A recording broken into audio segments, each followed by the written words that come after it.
کو قلعہ اعظم شریف کی تاریخ سے آگاہی ہوتی رہی. کافی لوگ یہاں دلچسپی لیتے ہیں. کچھ بزرگ تو میرے سامنے ایسے بیٹھے ہیں جنہیں میں 40 سال سے دیکھ رہا ہوں, ان کے آبا اجداد کو بھی دیکھ رہا ہوں اور خود کو بھی دیکھتا ہوں, اور مجھے بڑی خوشی ہوتی ہے. سب سے پہلے تو میں اس بات کے لیے بہت مبارکباد دینا چاہتا ہوں بھائی ضیاء الدین صاحب کو, ان کے بھائیوں کو, کیونکہ ان کی خدمات جو ہیں اس درگاہ کو بچانے میں, اس درگاہ کے تحفظ کے لیے, آزادی کے بعد ہندوستان میں جو افراتفری کا ماحول تھا اس کے بعد بہت سی درگاہیں اور مزارات اور بہت سے ہمارے نشانات مٹائے جا رہے تھے, مٹ گئے تھے.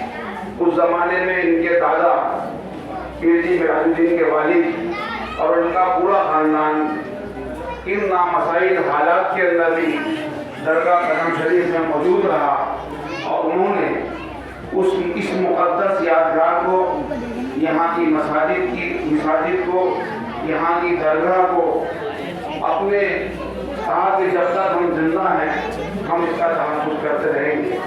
اور اللہ تعالیٰ نے ان کی مدد کی, اور آپ دیکھ رہے ہیں آج یہاں بیٹھے ہوئے موجود ہیں کہ کس طرح سے جو یہ درگاہ کا تحفظ ہوا. اس کے بعد یہ درگاہ بڑی پوشیدہ حالت کے اندر تھی. یہاں پر لوگوں کے قبضے تھے, لوگوں کی جائیدادیں لوگوں نے کہا تھا, لیکن ان کی کاوشوں سے, ان کی کوششوں سے اس درگاہ کا تحفظ بھی ہوا, اس درگاہ کی حفاظت ہوئی, اور اس درگاہ کے اندر جو کام تھے, جو دیواریں ٹوٹی ہوئی تھی, درگاہ کے اندر دروازے ٹوٹے ہوئے تھے, ان کی کاوشوں سے اور کوششوں سے, آپ سب کے لوگوں کے تعاون سے اس درگاہ کا جو ہے وہ آج بھی آپ کے سامنے موجود ہے. لیکن یہ درگاہ ابھی بہت سی چیزیں یہاں پر کرنی باقی ہیں, کیونکہ درگاہ کا بہت سارا حصہ ختم ہو چکا ہے.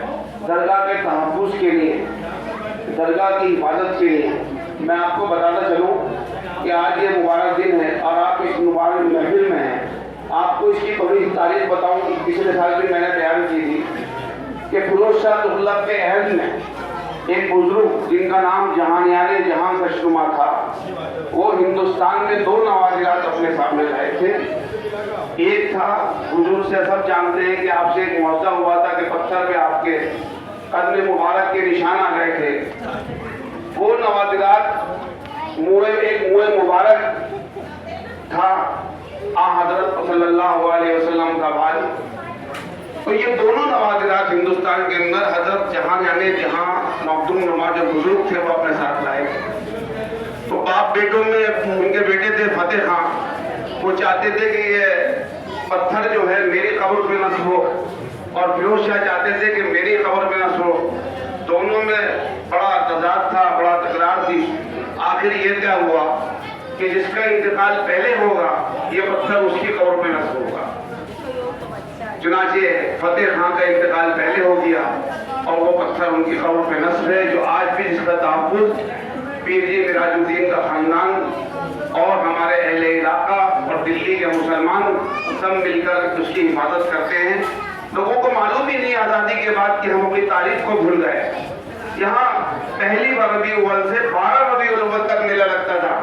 آثار الصنادید میں سر سید نے ذکر کیا ہے, متعدد تاریخوں میں اس کا ذکر ہے کہ یہاں 1 ربیع الاول سے 12 ربیع الاول تک یہاں پر عید میلاد النبی کا جشن ہوتا تھا. اور صابر صاحب کی درگاہ سے جو وہاں سے لوگ آتے تھے وہ یہاں حاضری لے کر جاتے تھے. تو ایک وہ بات آتی ہے, لوگ کہتے ہیں کہ آج یہ وہ نہیں ہے, وہ نہیں ہے. ارے بھائی کس طرح چھاتی سے لگایا ہے. ابھی کچھ پچھلے دنوں جب ہم شروعات سے درگاہ کا کام کر رہے تھے تو ہم نے دیکھا کہ علماء کا ایک ڈیلیگیشن, دلی کے کافی علماء تھے, وہ یہاں آئے اور انہوں نے اس کا پتھر کا مطالعہ کیا کہ ہم بھی دیکھیں بھائی وہ نقش مبارک کیا ہے, ہم بھی اس کا مطالعہ کرتے ہیں. ہم نے بھی کتابوں میں پڑھا ہے, تاریخوں میں پڑھا ہے.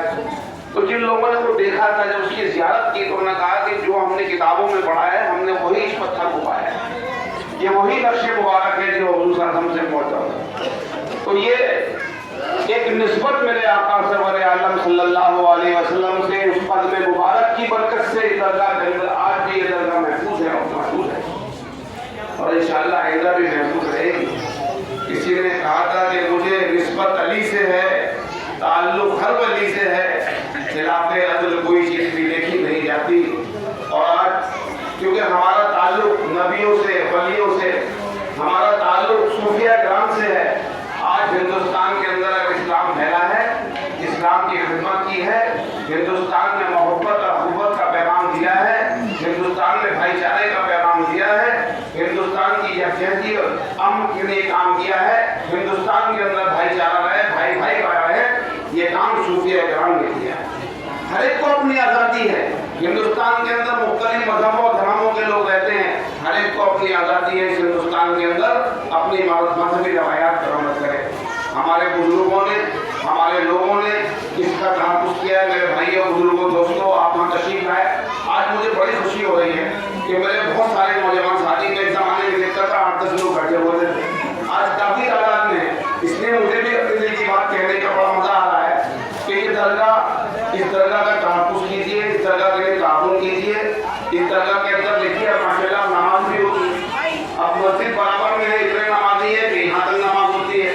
تو یہ سب جو ہے ایک سلسلہ اچھے طریقے سے ہو رہا ہے، اور ان کی نگرانی میں، پیر جی راج الدین کی نگرانی میں، ہمارے علاقے کی نگرانی میں، میں تو کبھی کبھی آتا ہوں بھائی مسافرے سے حاضری دے کے چلے آتا ہوں۔ ایک بات میں بتانا چاہتا تھا کہ آپ یہ سوچیں کہ یہاں پر بادشاہ کے بیٹے کا مزار تھا، یہاں بڑے بڑے اولیاء کرام کے، بڑے بڑے بزرگوں کے مزارات ہیں، ابھی تو ان کے نام بھی نہیں آئے، اور لوگ یہاں پر مشہور ہونا، بڑے بڑے بادشاہ نواب یہاں مشہور ہونا بڑا متبرک سمجھتے تھے کہ ہمیں یہاں جگہ مل جائے۔ اب تو یہ بہت چھوٹا سا قبرستان رہ گیا۔ اللہ تعالیٰ آپ سب کی ہم کی بات فرمائے، اور آج کے دن کی مناسبت سے کہ کی محمد سے وفا تو لے، تو ہم تیرے ہیں، یہ جہاں تو چیز ہے کیا لوح و قلم تیرے ہیں۔ کی محمد اقبال نے کیا خوب کہا ہے کہ محمد سے وفا تو لے تو ہم تیرے ہیں، کہ جہاں تو چیز ہے کیا لوح و قلم تیرے ہیں۔ اور حفیظ میرٹی کیا کہتے ہیں کہ گھبرا کے مسلمان یہ کیا ڈھونڈ رہا ہے، گھبرا کے مسلمان یہ کیا ڈھونڈ رہا ہے، کیا چھوٹ گئے ہاتھ سے دامن محمد؟ آج ہم نے دامن محمد کو چھوڑ دیا